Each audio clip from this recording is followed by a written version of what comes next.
আমরা বেশি দিন আসিনি, 2-4 বছর ধরে এখানে আছি। আমাদের কোনো ডকুমেন্টস নেই, এই জন্য করে আমাদের চলে যেতে হচ্ছে। যেতেই তো হবে, কি করবো, থাকা যাবে না দেশে। আর কেন যেতে হচ্ছে আপনাদের এখান থেকে? সরকার পাল্টে গেছে।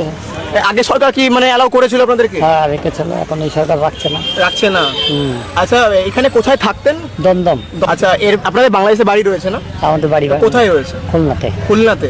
जल्दी जल्दी भागो, जल्दी जल्दी भागो, नहीं तो जो करना है सरकार करेगा। এসআইআর এর আগে দেখা গেছিল যে ছবি, এবার অনুপ্রবেশকারীদের হঠাতে সরকারের তৎপরতার মধ্যেই উত্তর 24 পরগনার হাকিমপুর চেকপোস্টে দেখা গেল সেই একই ছবি। এদেশ ছেড়ে ওদেশে ফেরার তৎপরতা। 1 বছরের মতন ছিলাম, এখন চলে যাচ্ছে। এখন সরকার থাকতে দিচ্ছে না। তাই কত বছর আগে এসেছিলেন? 7-8 বছর আগে এমনি চলে এসেছিলাম। পাসপোর্ট ছিল না গো বাবা, বিএসএফ আটকায়নি তখন চুরি করে পার হইলাম, এদিক সেদিক করে। 10-15 বছর আগে এসেছিলেন। আধার কার্ডটা আসতে দিলাম। ওই বর্ডারের মাধ্যমে, লোকের মাধ্যমে লোক আসছিল, ওই সাথে ধামাখালি দিয়ে এই যে এই জায়গায় এনআরসি শুরু আছে। আমাদের তো কিছু নেই, আমাদের কোনো সবুত নেই, আমাদের কোনো আর বেআইনি ভাবে 1.5 বছর অবৈধভাবে থাকছে। আজকের দিনে দাঁড়িয়ে টিএমসির সেই সব নেতাদের কোমরে দড়ি বেঁধে ঘাট ধাক্কা দিয়ে জেলে ভরে দেওয়া উচিত। কারণ যারা বলেছিল বাংলাদেশি কোথায় আমাদের পশ্চিমবঙ্গে, আমরা তো কই একটা বাংলাদেশিদেরও দেখতে পাই না। 3-4 এসছিলাম, এমনি চলে এসছিলাম, কাউকে ধরে না, এমনি পার হয়ে চলে এসছিলাম। ভোটার কার্ড আমাদের ছিল, কিন্তু ওইগুলো এবার কাজ হয়নি। আপনাদের কোনো ডকুমেন্টস নেই, মানে যে নথিপত্র যেগুলো? না, কিছু নেই। এতদিন করেননি? কত বছর ছিলেন এখানে? মোটামুটি তো বেশি দিন না, ওই বছর তিনিক আমরা। আমি এখানে ছিলাম 4-5 বছর। আমার বাবা মা এনে আমাকে রেখে দিয়ে চলে গেছিল, ঠিক আছে। এইখানে ওই টুকটাক কাজ করে খেতাম। দিন ধরে ছিলেন এখানে? 10 বছর ছিল। এতদিন তো কোনো সমস্যা হয়নি না, তাহলে হঠাৎ কেন চলে যেতে হচ্ছে? এনআরসির জন্য। এবার আপনাদেরকে কেন ফিরে যেতে হচ্ছে আজকে? রাখবে না, ডকুমেন্টস নেই আপনাদের কোনো? আমরা ডকুমেন্ট করি না, আমরা জানি না, বুঝি না, সব ভোট দিই না আমরা। একটা শহর, একটা জায়গাতে থাকতে গেলে তো ডকুমেন্টস শহরে নেয় না। ভাই জাস্ট ভাবতে পারছো, এসআইআর এর সময় আমরা কত সংখ্যক বাংলাদেশি দেখেছিলাম, কিভাবে হাকিমপুর বর্ডারে বাংলাদেশিদের পালানোর হিড়িক পড়েছিল। আর এখন তো ভোট হয়ে গেছে, রেজাল্ট বেরিয়ে গেছে, প্রায় 1 মাস হতে চললো। আর যেই সরকার বলেছে স্টেপ নেবে, অমনি বাংলাদেশিদের নিজেদের দেশে ফেরার হিড়িক পড়েছে।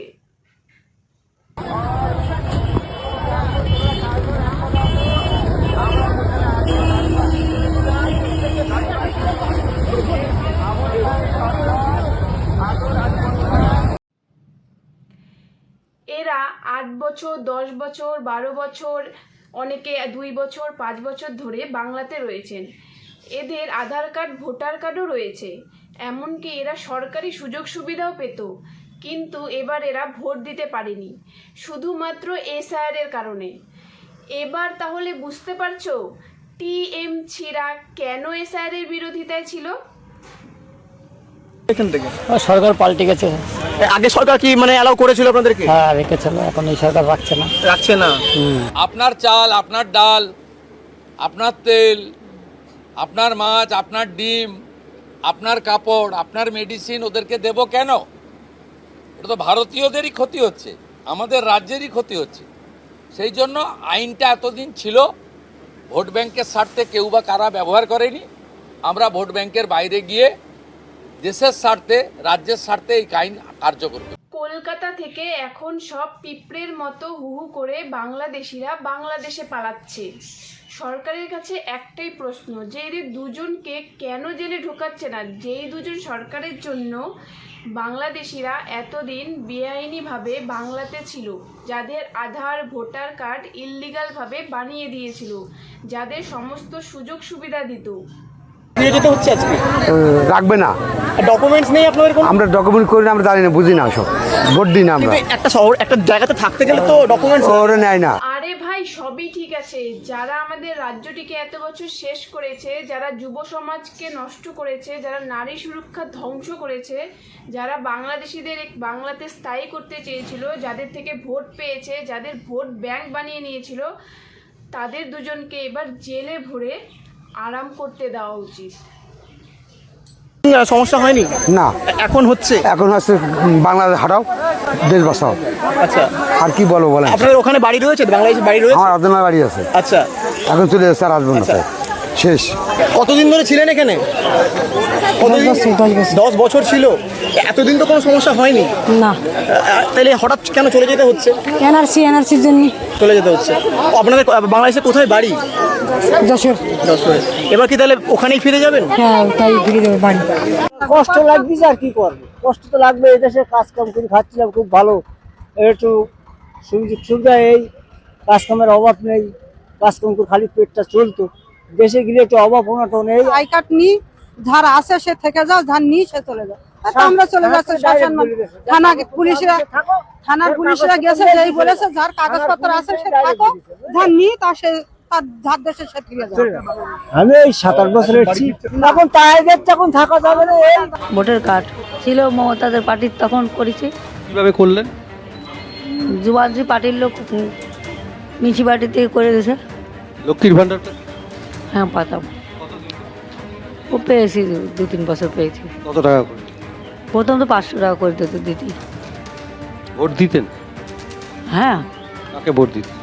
কাকে দিতাম অত মনে নেই, কাকে দিতাম। কারা কারা ভোট দেওয়ার জন্য? কেউ বলবে না, কেউ বলবে। যখন সরকার আসে তখন সেখানে দিতে হবে। ওই বললাম না, আধার কার্ড আর রেশন কার্ড স্কুলেতে করেছে। Voter card? হ্যাঁ, ভোটার কার্ড ওই অনলাইনই করেছে। কারা করে দিয়েছে? ওই ওখানের ওই যারা তৃণমূলের করে তারাই করে দিয়েছে। কি বলেছিল? বলেছে এরকম সব বসছে, তুমি ওরা সব অনলাইন করো, হয়ে যাবে। তারপরে কি বলতো? ভোট দিতে বলতো? হ্যাঁ, ভোট দিতে বলেছে ভোটটা দিয়ে দিও তৃণমূলকে। লক্ষ্মীর ভান্ডার? হ্যাঁ, কবার পেয়েছে? ওই প্রথম থেকেই পেয়েছে। ব্যবস্থা করে দিয়েছিল? ওই ওখানে যা তৃণমূলের এরা তারাই করে দিয়েছে। রেশন পেতেন? রেশন, হ্যাঁ। অর্থাৎ সরকারি সমস্ত সুযোগ সুবিধা পেতেন, এমনটাই বল। তার মানে কি বোঝা গেল? অধিকাংশ অনুপ্রবেশকারীরাই সব রকমের সরকারি সুযোগ সুবিধা পেত। তারা তাদের আধার কার্ড, ভোটার কার্ড এই রকমের সমস্ত ডকুমেন্টস তারা বানিয়ে নিয়েছিল। এমনকি লক্ষ্মীর ভাণ্ডার, রেশন এরকম বহু রকমের সুযোগ সুবিধা তারা পেত। আর এই সুযোগটা যারা করে দিয়েছিল তারা হলো টিএমসি। শুধুমাত্র কেন জানেন? ভোটটুকু পাওয়ার জন্য। থাকতেন কিভাবে? থাকতেন এই বেআইনি ভাবে? ওখানে কেউ কিছু বলতো না, যখন তৃণমূল ছিল কেউ কিছু বলতো না, ঠিক আছে।